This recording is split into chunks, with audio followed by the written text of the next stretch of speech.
He glanced over more words and pictures in varying formats.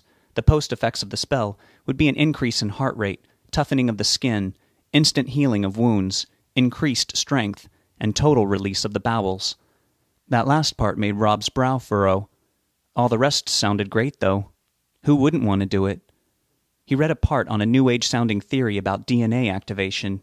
It read that scientists believe that there are 12 active strands of DNA in the human body. It speculated that all 12 strands could be activated in the double helix configuration. Most people only have about 3% active. The other 97% may not be simply junk DNA. It did not say exactly how to activate those strands. Jesus Christ was believed by some to have had all 12 strands activated. The book also included gene manipulation as a more scientific way to possibly single out the demoniac genes. Instead of using incantations and superstitious concoctions, the 5 main steps of gene manipulation may give more credence to a wild theory. Those steps were isolation, incorporation, transference, transformation, and selection. The rest of that section started to get too filled with scientific technical jargon for Rob to fully understand. He guessed that basically it was saying that what he was about to do could also be done in a lab, and in a way that was more reliable and accurate. He didn't have any access to a lab or a team of specialists. Both the tribal women in Nepal and Inga the Viking seemed to accomplish the task just fine. He would have to go with their more earthy ways. He passed through Lesson 8's deflection tutorial. He saw a pencil-drawn illustration of an apple. He saw many chants, some rhymed and some didn't, to say before bed to ward off the monsters from coming when they weren't wanted. Some weren't in English. The section ended with a bit of discomforting wisdom from the ideology section, reminding the reader that those were rules that they were to obey, but they didn't always do as they were supposed to. The passage made them sound somewhat like mischievous imps, but Rob knew that they were much worse. Lesson 9's consumption section was simple and very disturbing. It did not mention any eating habits of the Kosianth demons. They had no orifices, and weren't known to, if they were even able to, ingest anything. The crossbred individuals were another matter altogether. They required fresh human flesh, as Dr. Grazer had told him. The book said to refer to the chart in the next section to determine the level of demoniac genes that were in the individual. The more activated Kosianth cells that were awakened in a human body, the more the amount of flesh required increased. The book did not indicate if the flesh had to be skin or muscle exactly, but it definitely had to be from a living or freshly dead human. It read that obviously a human has no such need to eat another human's flesh in order to sustain his or her own existence. Cannibalism was entirely an option for the human race, and the book speculated over the powers that could be acquired from eating the flesh of an enemy or even a loved one. It also warned against possible side effects like lunacy and brain deterioration from performing such practices. Of course, those practices were completely avoidable since they were entirely optional for a normal person. The minimum requirement of human flesh for a crossbred individual was 1 pound per week. That was for the very diluted genes. There was no choice in the matter. It was suggested that it was not so much to feed the demon side, but it was to help the remaining human side sustain itself. The feedings were always to occur on a weekly basis. The poundage increased with each increased stage of crossbreeding. It repeated that a regular, or non-activated human had no such requirement to survive. Neither did a Kosianth demon. There were roughly 4 stages in between. The first stage away from pure humanity required 1 pound per week. The next stage would require 2 pounds, and so on, until a person with a half Kosianth and half human genetically activated makeup would require 4 pounds per week. That was where the minimum requirement maxed out. Lesson 10's demoniac section made Rob's heart sink into his stomach even more. It contained further information on the life of the activated crossbred individuals. There were drawings similar to the one showing the evolution of man, going from Cro-Magnon Neanderthal to modern man. The drawing in the book was more like a devolving of a demon into a man. It showed the traditional Kosianth demon at the left end and the traditional naked human man at the right. Next to the demon was a depiction of a half-and-half monster. It was hideous. It was so close to being a demon, but looked even scarier with the subtle human features still in it. Next to it was a more human version, until 2 figures over was more akin to what the killer looked like. The killer was one of the ones who needed to eat at least 1 pound of human flesh per week. He looked like a human, with subtle demon features in him. Next to him was the average man. The bloodline had been very diluted indeed. Rob was thankful for that. He couldn't even imagine going up against the more demonic versions. Some of them looked so monstrously lost in mutation that he couldn't conceive of them even having human motivations. They probably just killed out of the need to survive and protect their territory. They looked that primal. The side effect of activating the dormant cells was a loss in humanity. That was the catch. Your facial features diminished. Your skin became a smooth porcelain shield for your body. It was impenetrable. Blades and needles could not pierce it. Bullets could cause temporary damage that would soon heal over with the increased healing abilities. You transformed from the outside in. Your organs still functioned as before, but that largest organ of all, the skin, protected them. Your hair would fall out. You would only transform so far based on the level of demoniac genes in your system. The conversion would max out at some point, and you would remain that way for the rest of your life. Because of the increased strength and healing power, the new lifespan was indeterminate. Rob knew that new lifespan would not be very long, as Dr. Grazer had said, despite all of the body's new abilities. He was right. If the human world didn't get the converted person, then the inhuman one surely would. That was the way it was. He wondered how it was before the demon started recalling the bloodline. The human side would have a hell of a time dispatching of a person whose skin was practically invulnerable. Maybe they could be poisoned. That made him also wonder just how exactly he was going to kill the killer. Rob didn't know how he would get in the position to dump a bottle of drain cleaner down his throat. Was the book right? Would the killer's stomach still be vulnerable? Maybe his lungs were too. How could he get him to breathe in toxic gas? Would that even work? The heart was the traditional organ to puncture to vanquish most monsters. He had no clue how to get to that. It was surrounded by impregnable tissue. Maybe he would become strong enough to defeat him with sheer force, he hoped. He would deal with that later. He would have to, but that was a ways down the path. He took a deep breath to stop his heart from fluttering. Everything would turn out okay somehow. It had to. First things first. Rob was done reading for the night. He needed supplies. He took a Sharpie from out of the glove compartment and ripped off a rather large bit of scrap paper from an old oil change notice. He turned the book back to Section 4. He flipped past the ritual for summoning a demon and found the ritual again for activating the dormant demon within. He wrote down the items that weren't in the book first. He wrote down flare gun, lighter, and fluid. Then he looked over to the page in the book and began writing down the supplies listed there for the ritual.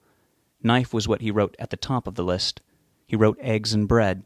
The eggs were perishable, but he wouldn't be eating them. He put red wine, salt, and water next. The water jug in the car was getting low anyway. He added foxglove tea. The book had originally listed it as foxglove leaves. He was happy someone had updated it by hand. He presumed to add plastic cups to the list. Under the foxglove tea was Ulmus fulva. Luckily that same someone had gone in and written an equal sign next to the typed print, and then wrote powdered slippery elm bark. He didn't know exactly what that was either, but he could ask for that easier than the other. He wrote ground ivy underneath that, and then stinging nettles and rubbing alcohol. The last thing listed was mineral oil, but that same hand had written baby oil next to it as a substitute. That made that easier as well. He went back inside the station and thanked the clerk for letting him stay so long. The clerk said that he'd forgotten that he was even there. Rob was able to get the flare gun and some flares for it, a hunting knife that was under the register in a glass encasement, and a Zippo lighter and fluid for it. He got the squeeze bottle that was to light barbecue pits instead of the one to refill Zippo lighters because it was bigger. He also got the baby oil and the rubbing alcohol from the large convenience store. He got the water, salt, wine, and eggs. He grabbed a pack of plastic cups. He set all those things on the counter and then went to get the rest. He got some cereal and bread and Vienna sausages and Little Debbie's for dessert and added them to the large pile in front of the sighing cashier. He asked the clerk if there was a health food store nearby. The clerk glanced down at the foods he had chosen and asked if he was serious. Rob said he was, and the clerk told him where the main grocery shopping plaza was located and that there was a health food store right across from it. Rob got directions and thanked him before he left. He got in the car and pulled out of the lot in no particular hurry. It would be several hours before the night was over and the stores opened. He just needed a place to pull over and crash for the night. He had a new worry. He had been given directions with an address. If the killer went to sleep, then he would get that information too. He could meet Rob there and beat him to death just as he was about to begin to have a real chance. There was one way to find out. He would go to sleep. He would go into that motherfucker and find out what was up or meet him in that dream world again.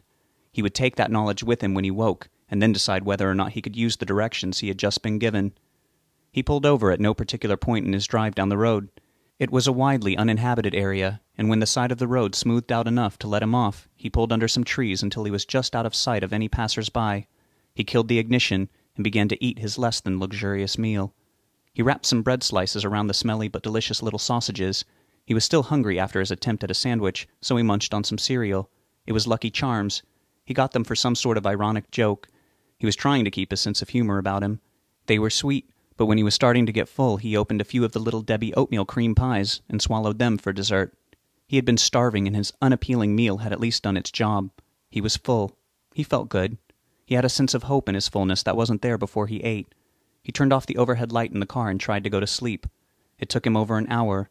It was not his usual sleeping time, but his sensory deprivation out there in the dark woods and his stressful day finally helped him get some rest. The only sense that he could use out in the wilderness was sound. He listened to the wind in the tree canopy. That sound followed him into his dream. He was a bird in a nest, and the wind was blowing harder and harder. The branch that his nest was in swayed further and further. He went deep into sleep. The killer was awake. He was in the area. Rob could feel it. The killer could feel it too. Rob could also feel that. The connection was strong. Maybe it was their close proximity, or maybe it was because they were entwined in each other's lives even more since the altercation. Either way, that feedback was getting worse. It was headache-inducing. The killer could feel Rob peeking out from behind his own eyes at him in the rearview mirror. "Gonna end this, hoss. For real this time," he said to the boy renting residence in his head. Rob could feel a level of intimidation and respect from the beast of a man. He thought at him as hard as he could. "You're right. It is coming to an end, motherfucker!" The killer cringed and swerved across the road. He quickly gathered himself and straightened the truck out. Rob knew he had felt him, but he had not been able to hear the thought exactly. He had only gotten the intent of it. It was clear enough. The killer was driving aimlessly. He had been heading north since the nightmare, but he had slowed his speed once he passed San Francisco. He knew he was getting close. Close didn't do him too much good. He needed to pinpoint the exact location in order to find him. At least the boy was going to be an easy target to locate. He was being baited. He didn't mind that at all. That meant he would be led to his destination, rather than have to search for it in some long, drawn-out chase. He could be a speed demon if he wanted to be, even in his wimpier truck, but he was letting the other cars on the freeway just pass him by. He was in no hurry. He wasn't worried about not finding the little prick. He just hoped the trail of breadcrumbs would end soon. He would be the big, bad black bird eating them up. Dawn was approaching. The killer squinted his eyes and looked at himself in the rear view. He tried looking past his own eyes and into the other evil eye that was peering out at him. He concentrated hard. "Bring it on already, you little rat fuck!" Rob woke up hard and fast. He felt hungover. His head was throbbing. He rubbed his temples, trying to remember his dreams. He could only recall the last part. He had been looked back at and into by the eyes of the killer, and then he had been filled with such a thunderous clap of negative emotion. The killer had thought something at him, something filled with malevolence. Of course it was. What other kind of feeling was in that sorry excuse for what was once a man? What the specifics of the thought were, Rob didn't know. He couldn't remember. He had just felt it with every cell in his body. He had felt such pure rage and hatred through the killer that had come so casually that he had to be frightened. It was terrifying to him how much it drained him and how much the killer fed on it. He was beginning to doubt that he had any kind of a chance at all. He shook those thoughts from his head. If he could make himself believe in what he was about to do to himself, then he would also have to believe in his ability to fight off the monster man when the time came, even if he did just beat him with mind over matter. In order for any of it to work at all, he needed his mind on his side before the matter would follow. There was a tiny, nagging voice in the back of his head telling him that it was all bullshit, but he wished for it to shut up, and it did.